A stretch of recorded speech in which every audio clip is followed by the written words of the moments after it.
There are two types of guys, alphas and betas.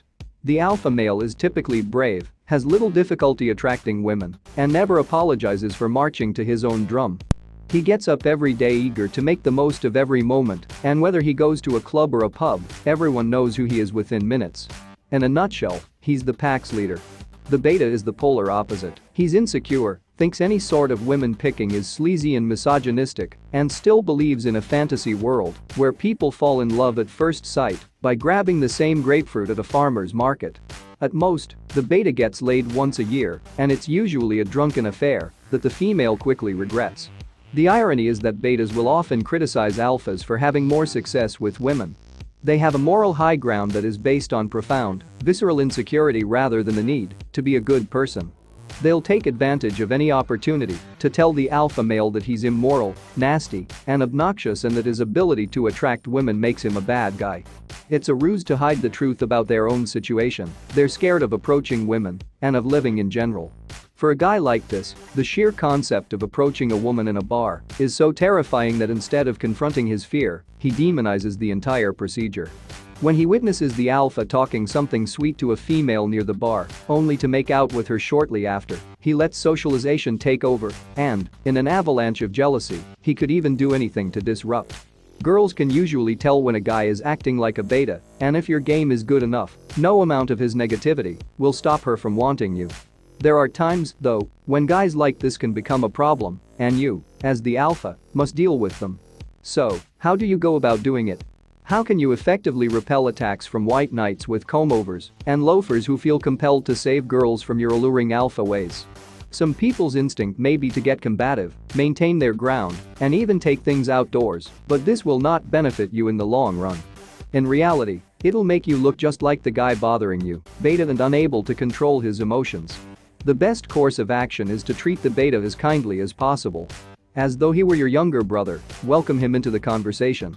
He'll use a variety of strategies to make you appear bad insults, monopolizing the talk, acting as though he knows you, but the best thing you can do is laugh it off. In social situations, girls are highly perceptive, and they'll figure out what the beta is up to.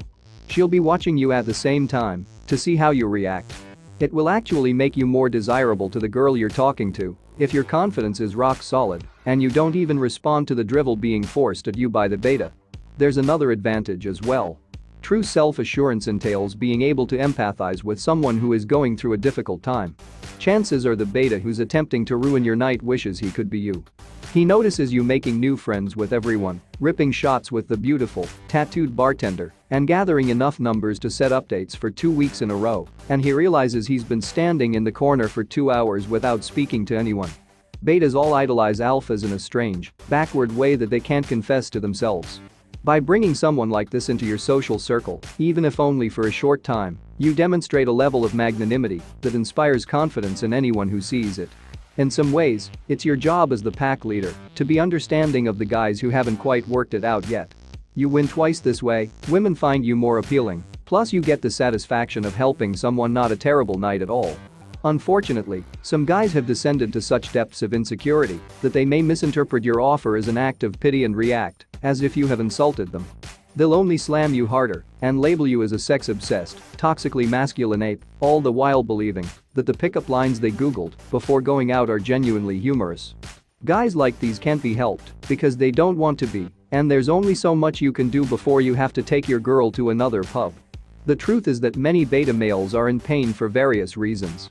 Perhaps they were bullied as children, had an unsupportive family, or a girl shattered their heart from which they never fully recovered. Whatever the reason, these guys aren't truly alive, and they deserve a little sympathy, even if they are an occasional irritation. Other than sharing your alpha energy with them, the best you can hope for is that they find things out on their own. It's a miserable way to live, walking around repressed and condemning the guys who are out climbing mountains and dating tents, so the next time a beta comes over and tries to screw with you, know that it's probably not personal. They're having a hard time figuring out what it means to be a man, just like you undoubtedly did. You'll still get the girl if you're patient and non-reactive, and you could even find a new wingman in the process.